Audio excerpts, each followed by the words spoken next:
ओम शांति। 8 मार्च 2023 की आज की साकार मुरली।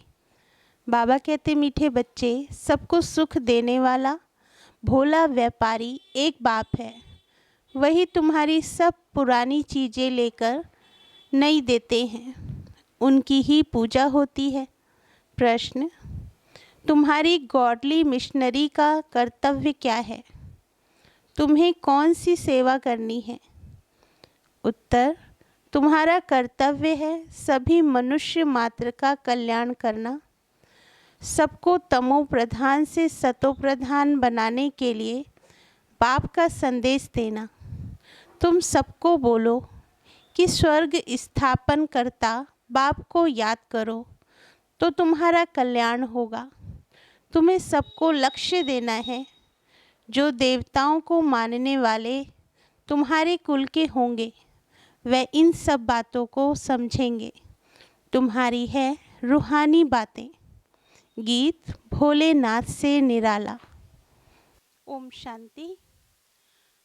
बाबा कहते, भोलानाथ शिव बाबा बैठ समझाते हैं। भोलानाथ सिर्फ एक शिव बाबा है। गौरीनाथ जो कहते हैं, गौरी कोई एक पार्वती नहीं होती। गौरीनाथ या बबूलनाथ अर्थात बबूल जैसे कांटों को फूल और जो सावरे बन पड़े हैं उनको गोरा बनाने वाले हैं। महिमा सारी है ही एक की। यह है मनुष्य सृष्टि रूपी झाड़ व ड्रामा। जब ड्रामा कहा जाता है तो उनमें जो मुख्य एक्टर्स हैं वे ज़रूर याद आते हैं। मुख्य ज़रूर हीरो हीरोइन की जोड़ी होती है। यहाँ भी मुख्य कोई ज़रूर चाहिए। माता पिता नामी ग्रामी है। सूक्ष्म वतन में कहते हैं शंकर पार्वती है। ब्रह्मा का किसको पूरा मालूम नहीं है। ब्रह्मा सरस्वती कह देते हैं, परंतु वह कोई जोड़ी है नहीं। वास्तव में शंकर पार्वती की भी जोड़ी है नहीं। विष्णु को भी दुनिया नहीं जानती। उनको जो अलंकार दिखाते हैं वे भी उनके नहीं हैं। यहाँ लक्ष्मी नारायण की जोड़ी कहेंगे। अब सभी से भोलानाथ उनको कहा जाता है जो बहुत सुख देने वाला है। भोलानाथ व्यापारी भी है। हमसे पुरानी चीज़ लेकर नई देता है। पहले पहले बुद्धि में आना चाहिए सभी से ऊंचते ऊंच कौन है, सबसे अधिक सुख देने वाला कौन। जो बहुतों को सुख देते हैं उनकी पूजा भी होती है। तो यह सब विचार सागर मंथन करने की बातें हैं। विचार सागर मंथन का नाम बहुत बाला है। तो विचार किया जाता है। मनुष्य में ऊंचते ऊंच हैं लक्ष्मी नारायण। बाबा कहते, अच्छा उन्होंने क्या सुख दिया है जो मनुष्य उनका नाम लेते हैं या उनकी पूजा करते हैं। वास्तव में उन्होंने सुख तो कोई भी नहीं दिया है। हाँ, वे सुख धाम के मालिक थे, परंतु उन्हों को ऐसा बनाया किसने? इनके पहले वे कहाँ थे? अगर बाबा उन्हों को ऐसा नहीं बनाता तो वे कहाँ होते? यह सब तो बच्चों को मालूम है। आत्मा तो कभी विनाश होती नहीं। उन्हों को ऐसा काम किसने सिखलाया जो इतना ऊंच बने? जरूर कोई शिक्षा मिली है। दुनिया नहीं जानती वे पास्ट में कौन थे। तुम अब जानते हो लक्ष्मी नारायण 84 जन्म भोग, अंत में ब्रह्मा सरस्वती बनते हैं। तो क्या लक्ष्मी नारायण की महिमा गाई जाए या उन्हों को जो पुरुषार्थ कराने वाला है अथवा प्रारब्ध देने वाला है उनकी महिमा की जाए? कितनी गुह्य बातें हैं। समझाना है कि लक्ष्मी नारायण क्या करके गए। उनकी भी सारी राजधानी चली है, परंतु गायन सिर्फ एक का ही चला आता है। शंकराचार्य ने आकर सन्यासियों की रचना रची, फिर उन्हों की पालना भी की। फिर जब तमोप्रधान अवस्था को पाते हैं तो उन्हें सतोप्रधान कौन बनाए? माया ने सबको तमोप्रधान बनाया है। लक्ष्मी नारायण जो सतोप्रधान थे, फिर चक्र लगाकर तमोप्रधान में आते हैं। हर एक का ऐसे होता है, भल कितने भी बड़े मर्तबे वाला हो, सतो रजो तमो से हर एक को पास करना है। इस समय सब पतित हैं, तो तमोप्रधान दुनिया को फिर से सतोप्रधान कौन बनाए? बाबा कहते पहले पहले सतोप्रधान सुख में आते हैं, फिर दुख में जाते हैं। यह राज अब तुम बच्चों को समझाया जाता है। 84 जन्म लेना होता है तो जरूर सतोप्रधान से तमोप्रधान बनना ही होगा। हर चीज़ सतो रजो तमो जरूर होती ही है। प्रिस्पेटर्स का भी ऐसे होता है, वह भी अब तमो प्रधान है। तो फिर भी अब सबसे ऊंच से ऊंच कौन है जो कभी भी तमो प्रधान नहीं बनता? अगर वह भी तमो प्रधान बन जाए तो फिर उनको सतो प्रधान कौन बनाए? फिर बलिहारी उनकी हो जाए। ऐसे ऐसे विचार सागर मंथन करने से दिल में जो पॉइंट जचती है, अच्छी लगती है तो सुनाई जाती है। भोलानाथ परमपिता परमात्मा ही सबका सद्गति दाता सतो प्रधान बनाने वाला है। सब दुर्गति से निकल गति सद्गति को पाते हैं। नंबरवार जो भी पहले पहले आएंगे वह सतो प्रधान सतो रजो से होकर फिर तमो प्रधान बनेंगे जरूर। बाबा कहते पहले पहले जब आत्मा नीचे आती है तो उनको सुख भोगना है, दुख भोग ना सके। मनुष्य पहचान नहीं सकते कि ये नया सोल है, इसलिए इतना सुख है, मान है। अब सबकी तमोप्रधान अवस्था है। तत्व खानियाँ आदि सब तमोप्रधान हैं। नई चीज़ें थी, अब पुरानी हो गई हैं। वहाँ का अनाज फल फूल आदि कैसे अच्छे होते हैं, वह भी बच्चों को साक्षात्कार कराया हुआ है। सूक्ष्म वतन में बच्चियाँ जाती हैं, कहती हैं बाबा ने सुबीरस पिलाया। जरूर ऊंच बाप चीज़ भी ऊंची देते होंगे। बच्चों को यह बुद्धि में रहना चाहिए, ऊंचते ऊंच एक भगवान ही है। याद भी सब उनको करते हैं। गॉड फादर कहते हैं, गॉड रहते ही हैं ऊपर में। आत्मा गॉड फादर को याद करती है क्योंकि आत्मा को दुख है, तो भोलानाथ बाप आकर फिर सुख देते हैं, तो उनको क्यों नहीं याद करेंगे? आत्मा कहेगी हम शरीर के साथ जब दुखी होता हूँ तो बाप को बहुत याद करता हूँ। रावण दुश्मन दुख देते हैं तो बाप को याद करते हैं। दुख में हम सभी आत्माएं परमात्मा को सिमरन करती हैं। फिर जब हम आत्मा स्वर्ग में रहती हैं तो बाप को याद नहीं करती। यह आत्मा कहती है बाप को ही पुकारेगी ना। मनुष्य तो उनका ऑक्यूपेशन बायोग्राफी कुछ नहीं जानते, ना ड्रामा का राज जानते हैं कि कैसे आत्मा चक्र में आती है। तुम बच्चे अब जानते हो माया रावण दुख देने वाली है। यह रावण राज्य शुरू हुआ है द्वापर से, यह भी समझाना है, क्योंकि ये किसको पता नहीं है कि सबसे पुराना दुश्मन रावण है। उनकी ही मत पर यह पार्टीशन आदि हुआ है। बाबा कहते अभी तुम बच्चे समझते हो, हम श्रीमत से भारत को स्वर्ग बनाते हैं। वही सद्गति दाता सबका है। वह जब आए तभी ब्रह्मा विष्णु शंकर से कार्य कराए। ऊंचते ऊंच वह एक ही है, उनकी बायोग्राफी को कोई नहीं जानते। यह खेल ही ऐसा बना हुआ है। तो बाबा समझाते हैं, सबसे बड़ा दुश्मन रावण है, उस पर जीत पानी है। समझाते भी उनको हैं जिन्होंने कल्प पहले समझा था, वही आकर शूद्र से ब्राह्मण बनते हैं। अब विचार करो, सतयुग से त्रेता अंत तक कितनी संप्रदाय वृद्धि को पाती रहेंगी।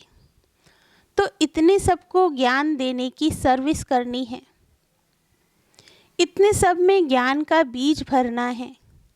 ज्ञान का विनाश तो नहीं होता, लड़ाई वालों का भी उद्धार करना है।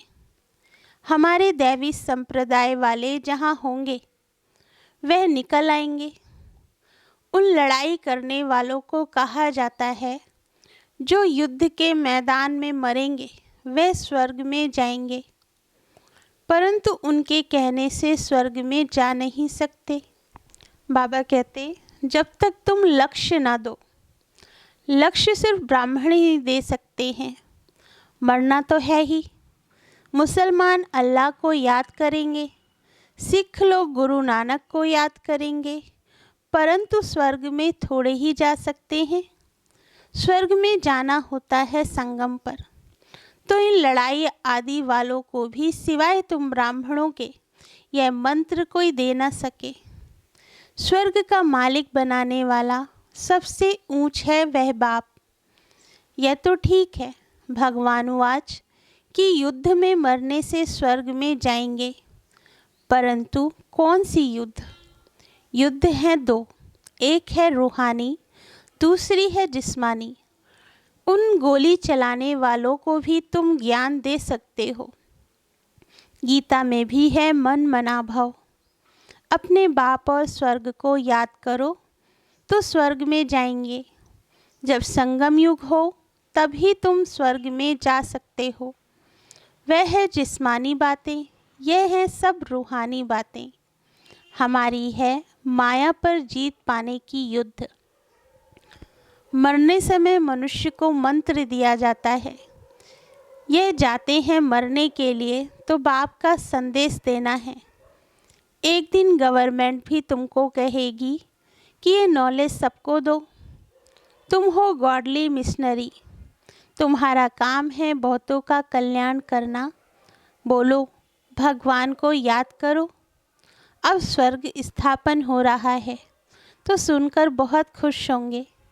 जो इस कुल के होंगे वही मानेंगे। देवताओं को मानने वाले ही इन बातों को समझेंगे तो सबका कल्याण करना है।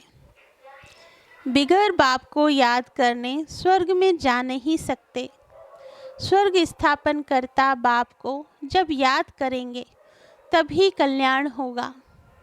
बाबा ने समझाया है, लड़ाई वाले वह संस्कार ले जाते हैं तो फिर लड़ाई में ही आ जाते हैं। आत्मा संस्कार ले जाती है ना, स्वर्ग में तो जा न सके। बाबा कहते हैं, जो भारत की सेवा करते हैं उनको फल तो मिलना चाहिए ना, तो उन्हों की भी सर्विस करनी है। बड़ों बड़ों को समझाना है, तुम्हारा प्रभाव निकलेगा। तुमको कहेंगे यहाँ आकर भाषण करो।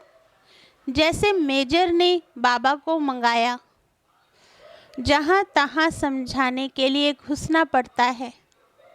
बड़े को समझाने से फिर छोटे बहुत आते हैं, परंतु गुरु को तुम पहले समझाओ तो चेले लोग उनका माथा ही खराब कर देंगे, फिर उनको निकाल दूसरे को गद्दी दे देंगे। बाबा कहते, क्योंकि यह बिल्कुल नई बातें हैं ना, सारी दुनिया में एक भी मनुष्य गीता को पूरा समझते नहीं। कहते हैं बरोबर रुद्र ज्ञान यज्ञ से विनाश ज्वाला प्रज्वलित हुई थी, फिर क्या हुआ यह नहीं जानते। मनुष्य कुछ भी नहीं जानते। इस समय सब तमो प्रधान है। क्रिश्चियन भी यह मानते हैं कि क्राइस्ट यहाँ बेगर रूप में है, फिर बेगर से अमीर कौन बनाए। सबका सद्गति दाता तो एक ही परमात्मा है। तो तुम बच्चे अगर अच्छी रीति बैठ समझाओ तो बहुतों का कल्याण कर सकते हो। बाप स्वर्ग का रचयिता ही पतित पावन है, तो उनकी श्रीमत पर चलना पड़े। जो लायक होंगे वही निकलेंगे। जिनको स्वदर्शन चक्र का व मनमना भाव का अर्थ बुद्धि में है, उनको ही ब्राह्मण कहेंगे। ब्राह्मण बनने बगैर देवता नहीं बन सकते। प्रजा तो बहुत बननी है। त्रेता अंत तक जो आने वाले हैं, उनको यह मंत्र मिलना है। तीर उनको ही लगेगा जो हमारे कुल का होगा। तुम्हारे तीर में अब जौहर भरता जाता है, फिर पिछाड़ी में बहुत तीखे बाढ़ लगेंगे। सन्यासियों को भी बाढ़ लगे हैं ना, फिर समझा है बरोबर ये भगवान ही बाण मारते हैं। तुम्हारे ज्ञान बाण अब जौहरदार रिफाइन बनते जाते हैं। मुख्य बाण एक ही है, मनमना भव। यथार्थ रीति समझाया है कि यही संगम युग है, जहाँ से स्वर्ग में जा सकेंगे। महाभारत लड़ाई भी सामने खड़ी है, वह भी युद्ध का मैदान है, यह भी युद्ध का मैदान है। माया पर जीत पाने में मेहनत लगती है। साधारण प्रजा भी बहुत बननी है। जो इस कुल में आने वाला नहीं होगा, उनको याद ही नहीं पड़ेगा। सर्विस के लिए विचार सागर मंथन करते रहेंगे तो तुमको ज्ञान की पॉइंट आएगी। उस युद्ध में भी विचार सागर मंथन चलेगा। ऐसे करेंगे तो जीत पाएंगे। बुद्धि तो चलती है ना, प्रैक्टिस भी करते हैं। जब तीखे हो जाते हैं तो मैदान पर लड़ने जाते हैं। बाबा कहते तुम्हारे पास बहुत ढेर आएंगे। भगवान के दर पर भक्तों की भीड़ होनी है। मच्छरों मुआफी खाएंगे। प्राइम मिनिस्टर व किंग क्वीन के आगे इतनी भीड़ नहीं होती जितनी भगवान के पास भक्तों की भीड़ होगी। फिर उस भावना से आएंगे। कोई खराब विचार नहीं रहेगा। ये तो निराकार बाप है ना, तो समझ में आता है भगवान के आगे भक्तों की भीड़ होनी चाहिए। आना भी सबको यहाँ पड़ेगा। यहाँ अपना जड़ यादगार एकदम एक्यूरेट है। शिव बाबा का भी चित्र है, जगत पिता जगत अम्बा का भी है। यह अभी का तुम्हारा ग्रुप है, शक्ति सेना का। अच्छा, मीठे मीठे सिकिल दे बच्चों प्रति माता पिता बाप दादा का याद प्यार और गुड मॉर्निंग। रूहानी बाप की रूहानी बच्चों को नमस्ते। धारणा के लिए मुख्य सार। फर्स्ट पॉइंट, ब्राह्मण सो देवता बनने के लिए स्वदर्शन चक्र का और मनमना भाव का अर्थ बुद्धि में यथार्थ रीति रखना है। सबको लक्ष्य देने की सेवा करनी है। सेकंड पॉइंट, माया पर जीत पाने के लिए विचार सागर मंथन कर ज्ञान की गहराई में जाना है, रत्न निकालने हैं। वरदान दिया बाबा ने, पवित्रता की स्टेज द्वारा अविनाशी ईश्वरी मस्ती का अनुभव करने वाले होली हंस भव। वरदान का सार है, होली पर सभी बड़े छोटे के भान को भूल आपस में एक समान समझ मस्ती में खेलते हैं। दुश्मनी के संस्कार भूल मंगल मिलन मनाते हैं। यह रस्म भी अभी की है। आप बच्चे जब होली अर्थात पवित्रता की स्टेज पर ठहरते हो, बाप के संग के रंग में रंगे हुए होते हो, तब ईश्वरीय मस्ती में देह का भान व भिन्न भिन्न संबंध का भान, छोटे बड़े का भान विस्मृत हो एक ही आत्म स्वरूप का भान रहता है। यही होली हंस स्थिति है। इसी का यादगार हर वर्ष होली उत्सव के रूप में मनाते हैं। स्लोगन, जिनके जीवन में शीतलता है वे दूसरों के जलते हुए चित्त पर विजय प्राप्त कर सकते हैं। अच्छा, ओम शांति मीठे बाबा।